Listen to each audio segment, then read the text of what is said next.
인생은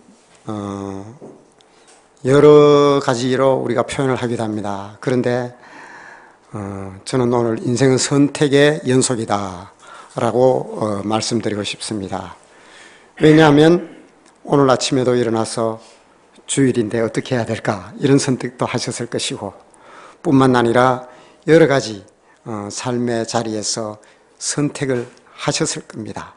돌아보면 모든 것이 어쩌면 우리는 선택의 방향에서 선택의 자리에 있다라는 것을 알 수 있을 것입니다. 선택하면 우리가 빼놓지 않고 등장하는 한 사건이 있습니다. 9.11 그 무역센터 테러 사건 때 한 사람이 있었습니다. 그 사람은 갑자기 배가 너무 아픈 거예요.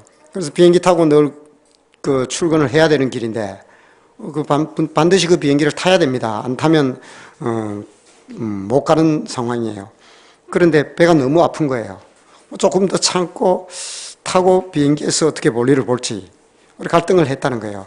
그런데 너무 배가 아파서 비행기고 뭐고 생리적 욕구가 더 강하니까 결국 화장실로 갔다고 합니다. 그래서 비행기를 놓쳐버렸는데 그 비행기가 무역센터에 충돌했다는 사실입니다. 네, 그런 내용을 들어보셨을 겁니다. 이것도 선택의 한 방법이었죠. 그가 만약에 비행기 타는 것을 선택했더라면 그는 이런 간증을 하지 못했을 겁니다. 수많은 선택이 있지만은 우리 모두가 공유하는 아픔의 선택도 있습니다. 그것은 창세기에 등장하는 에덴에서의 타락입니다. 아담과 하와에게, 아담에게 하나님은 선을 알게 하는, 선과 악을 구별하여 알게 하는 그 나무의 열매만은 먹지 말라고 금하셨습니다. 그런데 아담은 그렇게 하겠다고 약속은 해놓고 그것을 지키지 않는 쪽을 선택을 했습니다.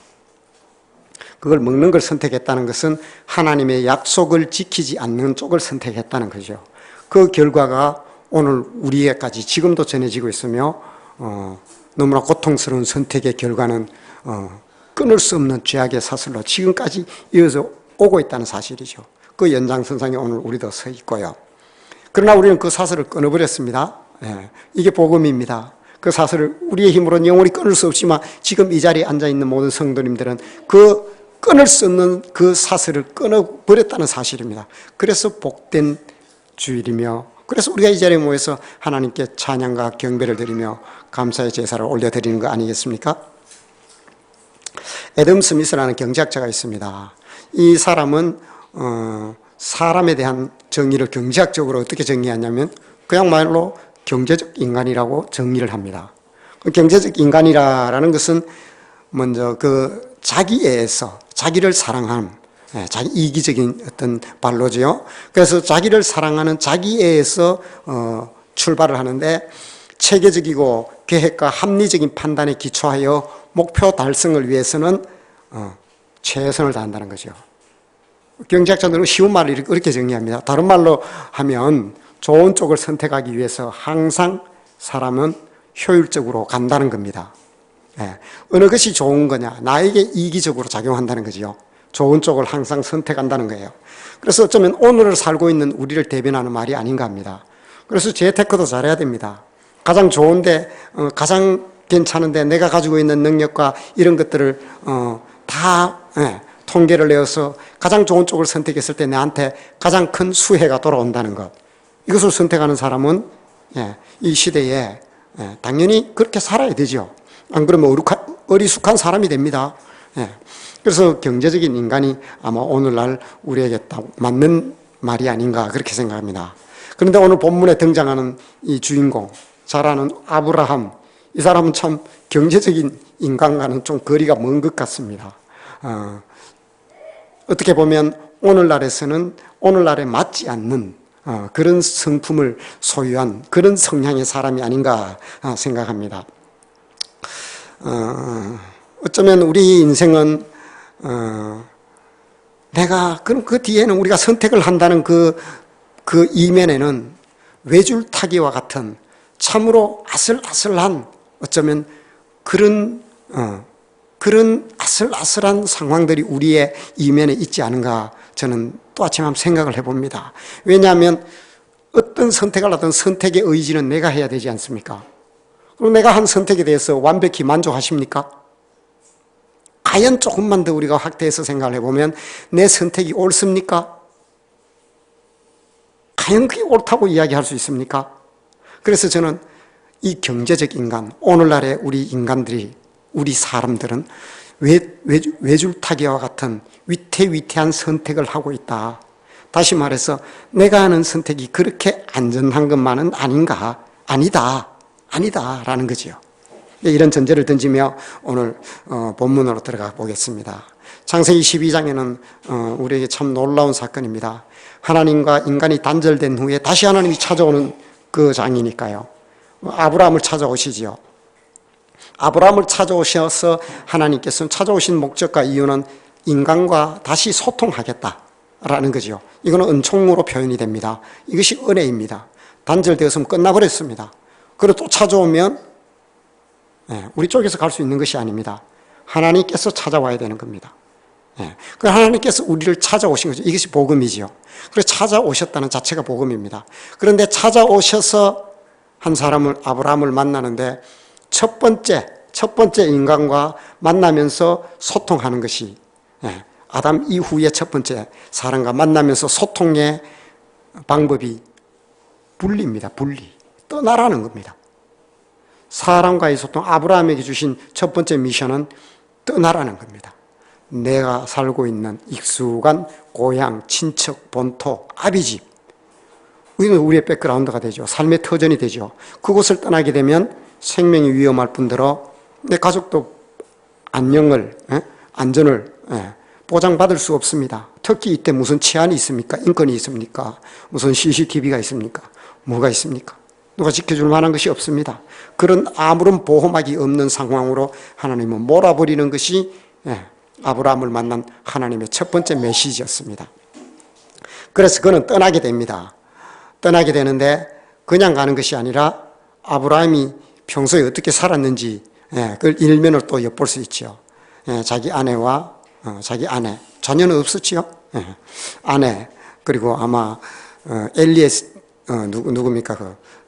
그 다메섹인 그 종 하나 있었지요. 그 엘리에셀이죠. 그 종이 하나 있었어요. 그 종과 그리고 조카 롯이라는 아이를 데리고 나옵니다. 아브라함의 남동생이 하란인 건 잘 압니다. 하란이 아들을 한 명을 낳고 일찍 죽었습니다. 아브라함이 75세 때였으니까 그보다 젊어서 죽었겠죠. 그래서 아들이 아마 하나 있었는 것 같아요. 그래서 큰아버지인 아브라함이 아들처럼 데리고 살았던 것 같아요. 그래서 이 말씀을 듣고 하나님이 떠나라는 말씀을 듣고 롯을 데리고 떠나게 됩니다. 그래서 이르는 곳이 있었어요. 첫 번째 다다른 곳이 이집트였습니다. 거리가 멉니다. 그런데 그 길을 다 지나서 이집트까지 갔다는 것은 이집트에는 나일 삼각주가 있어서 먹고 살기가 괜찮은 곳입니다. 그래서 그곳에 들어갔는데 그냥 평안했기만 했느냐? 거기서 또 일종의 사건이 또 벌어지게 됩니다. 그 일어나는 사건이 바로 사라와의 문제입니다. 아내 사라와 그 가솔을 해봤자 하란과 몇 명이겠죠. 뭐 종을 더 데려갔는지 그거는 뭐 자세히는 안 나왔습니다. 그러나 아브라함이 들어가면서 사라가 미모가 출중했는 것 같아요. 그래서 이집트에 있는 바로의 신하들도 좋다, 너무너무 예쁩니다. 그래서 아내를 삼는 것이 좋다는 거예요. 그래서 아브라함은 또 아무런 말도 안 하고 자기 누이 동생이라고 속이는 건 아니라고 또 아브라함이 얘기합니다. 20장 13절에 보면 그게 말씀이 나와 있습니다. 실제로 이복 누이래요. 실제로 이복, 어째 보면 참 궁색한 변명이죠. 이복 누이, 배가 다른 누이로서, 누이 동생으로서 내 아내가 됐으면 그게 지금 누이는 없어지고 사실은 지금으로서는 내 아내가 그 현재에 맞는 자리가 아닙니까? 근데 이복 누이라는 거예요. 그러면서 아브라함이 무슨 얘기를 하냐면 거기서 내 아내 당신은 예쁘니까 나를 위하여 베풀 은혜가 있다. 한 가지 약속을 해달라는 거예요. 그건 뭐냐면 떠나가다가 사람들을 만나게 될 테고 오늘 이렇게 이집트의 파라 왕을 만났지 않습니까? 그 뒤에 아비멜렉도 만나게 됩니다. 그런 누구를 만나게 됐는데 그때 만나게 됐을 때 당신이 내 여동생이라 해주면 우리가 다 산다. 그걸 아내한테 약속을 합니다. 이해가 됩니까? 오늘 본문에서 다루고자 하는 내용은 그것은 아닙니다. 그러나 이 부분은 아니지만 아브라함이 어쨌거나 그런 약속을 받아냅니다. 사라에게. 그래서 사라가 이집트의 그 강력한 왕권을 권력을 가지고 있는 바로 왕의 아내가 되어서 들어가게 됩니다. 그러니까 바로 왕은 그 동생인 아브라함의 여동생인 줄 알고 취했으니까 또 많은 선물을 줍니다. 소유를 줍니다.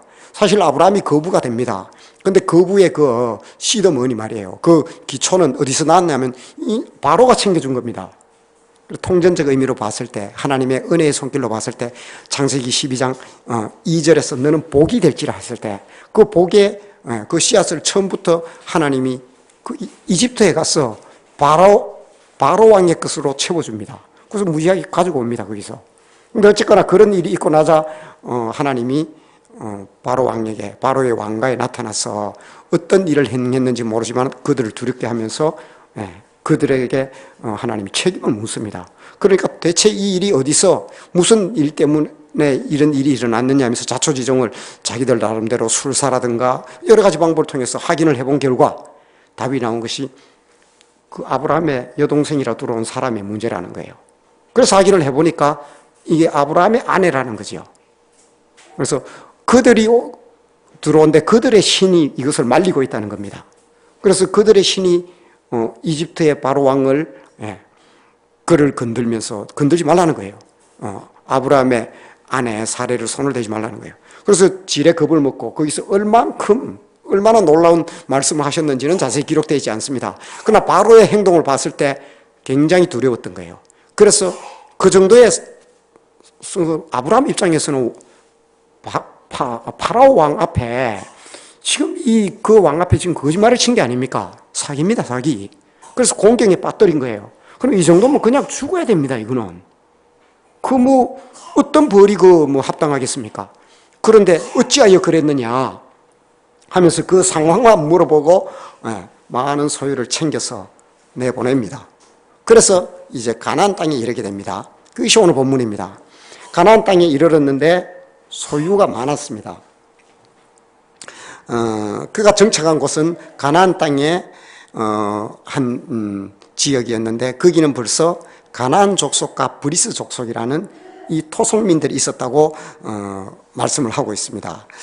오늘 7절입니다. 그러므로 아브라함의 가축의 목자와 롯의 가축의 목자가 서로 다투고 또 가나안 사람과 브리스 사람도 그 땅에 거주하였는지라.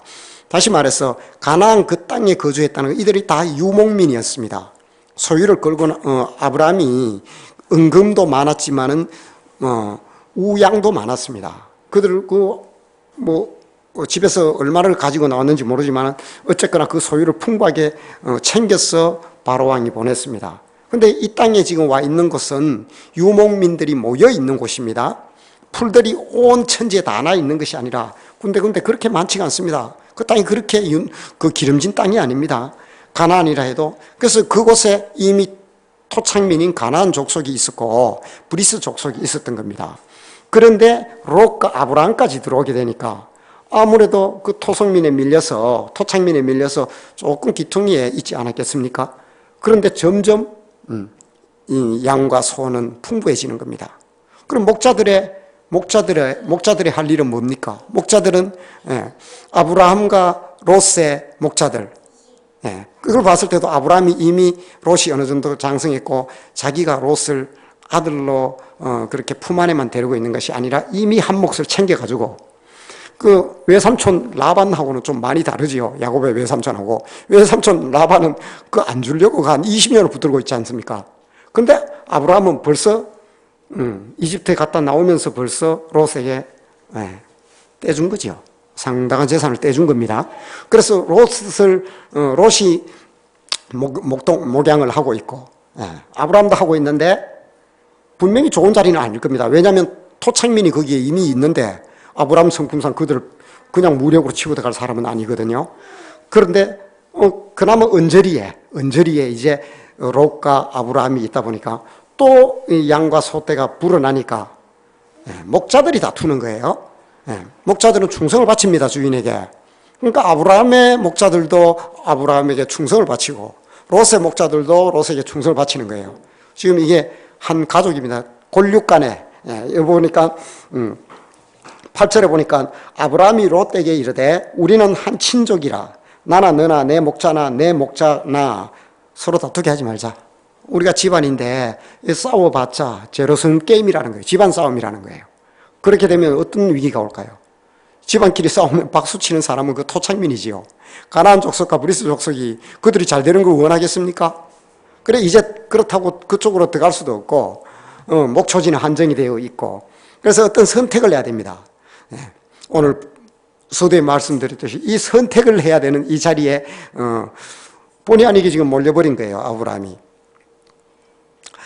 그래서 아브라함은 제안을 합니다. 당연히 아브라함이 갑의 위치가 되겠지요. 오늘날 갑에 대한 얘기가 갑과 을에 대한 얘기가 많이 나오는데요. 갑에 대한 위치에서 당연히 우선권을 가지고 그렇게 그 선택권을 부여해야 되는 것이 아브라함으로 해도 아마 그대로 썼다 해도 성경책을 보면서 누구 하나 말할 사람 없을 겁니다. 아브라함은 합당하고 합리적인 선택을 하는 거니까요. 그런데 이게 참 아브라함의 선택은 이게 오늘날 경제적 인간에 정말 부합되지 않는 그야말로 참 오늘날로서는 어리숙한 선택을 하는 겁니다. 가장 중요한 선택의 우선권을 선택의 제1선택의 우선권을 롯이라는 조카에게 줍니다.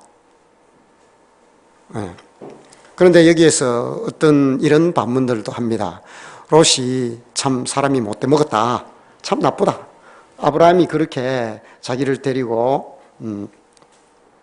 나와서 이렇게 거부가 되게 해주고 부자가 되게 만들어줬으면 당연히 큰아버지인 아브라함이 좋은 데를 가게끔 해야 되지 사람이 못돼 먹었다 이런데 저는 그렇게 생각 안 합니다. 그렇게 그런 어떤 아브라함의 성품 밑에서 자라면서 롯도 그 정도는 가졌다고 봅니다. 그런 소양은. 그런데 아브라함이 그럴 사람이 아닌 거예요.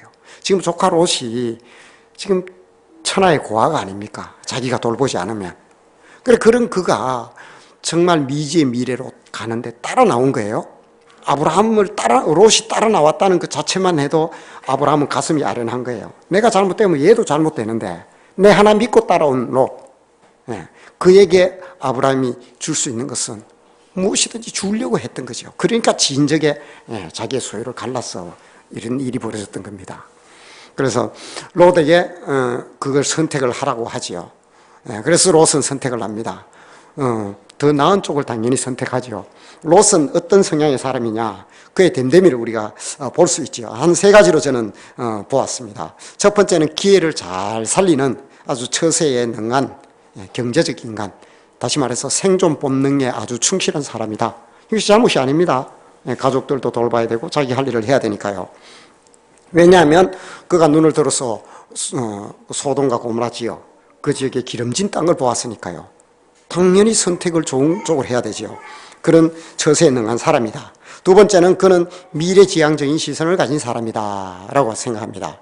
13장 12절에 보면 창세기 13장 12절에 보면 그 지역의 도시들에 머무르며 그가 살았던 곳이요. 선택한 그 도시들에 머무르며 그 장막을 옮겨 소돔까지 이르렀다. 이게 미래지향적이라는 것은 이 도시는 어떻게 보면 기회의 땅입니다.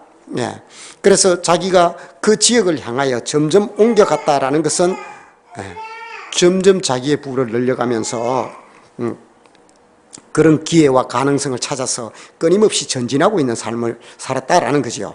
세 번째는 롯의 성향을 대인관계에 능한, 오늘로 말하면 굉장히 융화가 잘 되는 사람이다. 융화. 이걸 우리 다른 말로 이야기하면 그 사람은 친근감이 있고 또 사람들과 소통을 잘하는 사람. 그렇죠? 그런 어떤 성향의 사람이었다라고 생각합니다. 그걸 어떻게 알 수 있냐면 그가 아내와 사위 둘을 소돔을 비롯한 그 고대 도시에서 얻게 됩니다. 틀림없이 사위 둘은 분명히 소돔 사람이었고요. 롯이 아내를 얻는 것은 어디에도 나와 있지는 않지만은 아내가 돌아봐서 소금 기둥이 되는 건 아시죠? 미련을 소돔에 두고 있었습니다. 그 소유와 가치에 두고 있었습니다. 그래서 롯이 나올 때 만약에 결혼을 했다 그러면 아브라함이 데려오지 않지요. 이미 그 본토 친척 아비 집에서 가정을 꾸리며 삶을 살 수 있는 돼 있는데 왜 데리고 나오겠습니까? 예, 그 위험천만한 길을.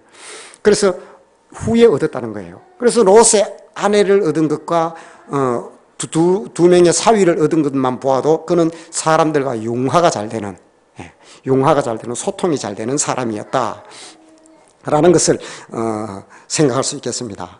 그러면 아브라함을 한번 살펴보겠습니다. 롯과 대비되는 아브라함. 오늘 이 매우 비경제적인 사람, 그 아브라함을 한번 보겠습니다. 그는 매우 겸허하고 관대한 인격을 소유했다라고 생각합니다. 그런 걸 우리가 어떻게 알 수 있습니까? 소돔과 고모라에 하나님이 심판을 하기 전에 내가 아브라함을 보아야 되겠다면서 천사 3명으로 나타나시지요. 그때 아브라함이 그들에게 극진히 대접하는 걸 보십시오. 항상 그 상술나무 곁에서 아래서 사람이 지나가면 보고 그들에게 대접을 하고 간대한 인격적인 어떤 그런 성향을 볼 수 있지 않겠습니까? 그런데 좋기만 한 것이 아닙니다. 이런 사람은 가족이 고생합니다. 가족이. 항상 롯에게 먼저 선택하라듯이 좋은 쪽보다 상대를 자꾸 배려합니다. 그거는 자기는 인기가 있고 사람 괜찮아요. 그러나 실속이 없습니다. 이런 사람 따라가게 되면 처자식이 고생한다 그러죠. 어쨌거나 그런 아브라함, 관대하고 겸허한 인격의 소유자였다. 두 번째, 그는 복잡하고 이해관계가 많은 곳, 사람의 그 이해관계가 얽혀있는 그런 것을 좀 싫어하는 성향의 사람이었다.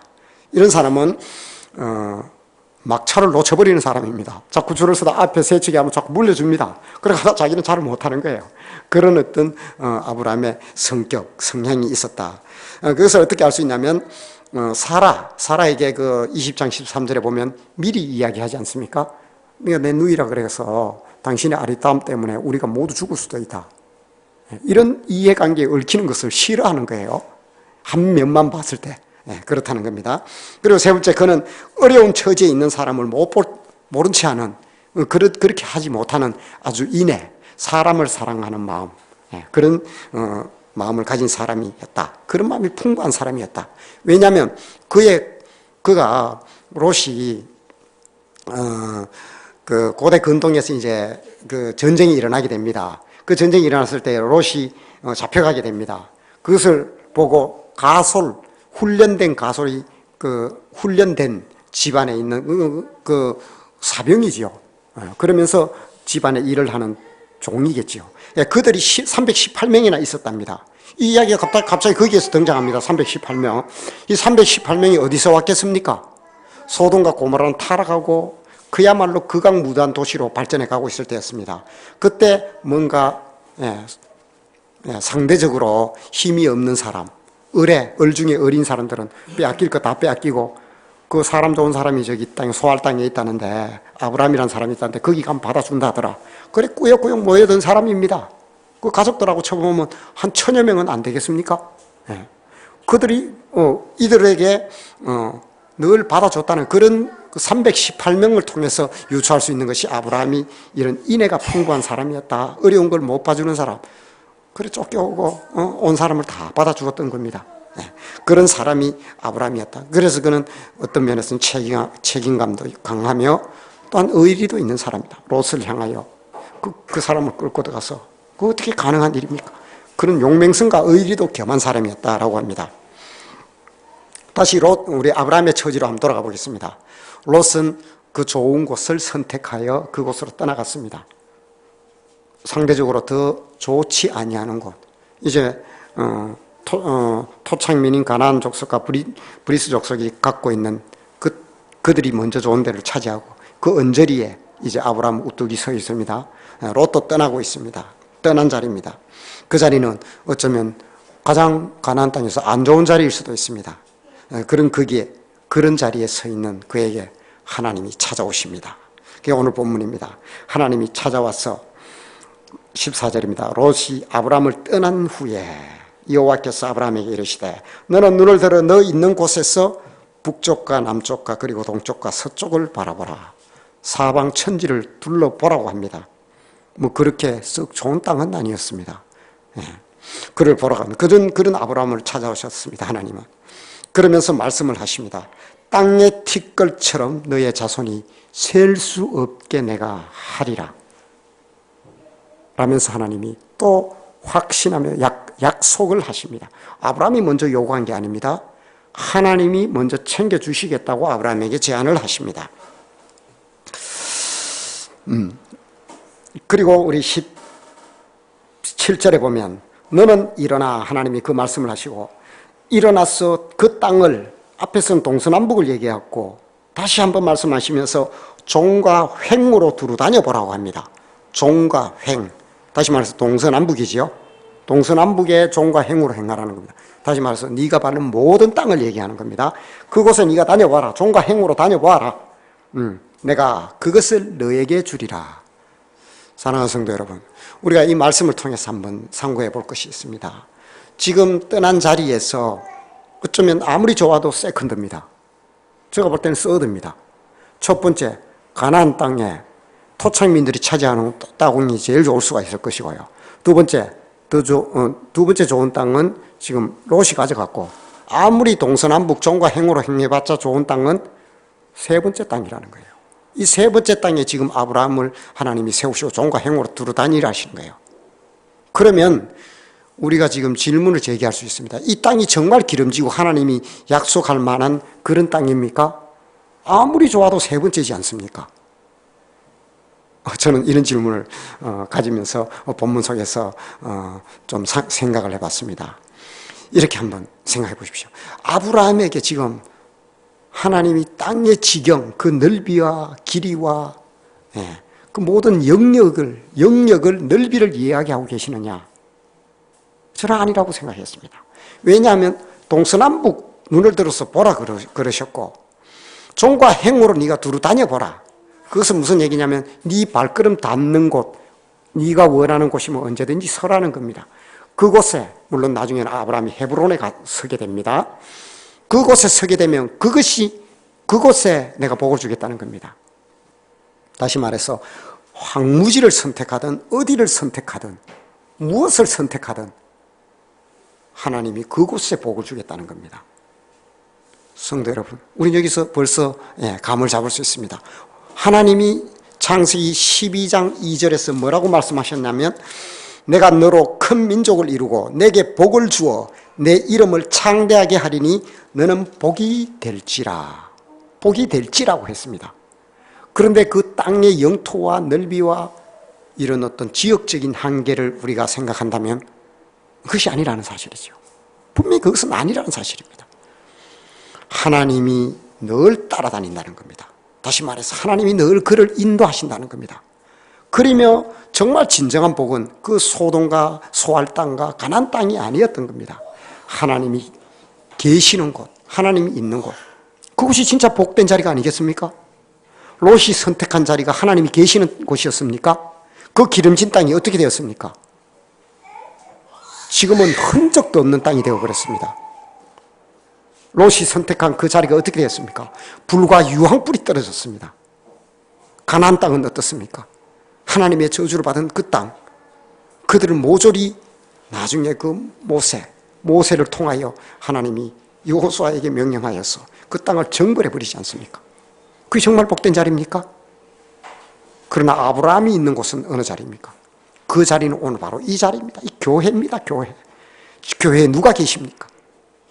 하나님이 계시며 하나님의 성령이 임재하고 계십니다. 지금 이것이야말로 정말 동서남북과 종과 행으로 어느 곳에 가든 우리 성도가 선 자리라면 하나님의 성령이 임하는 자리라는 사실이죠.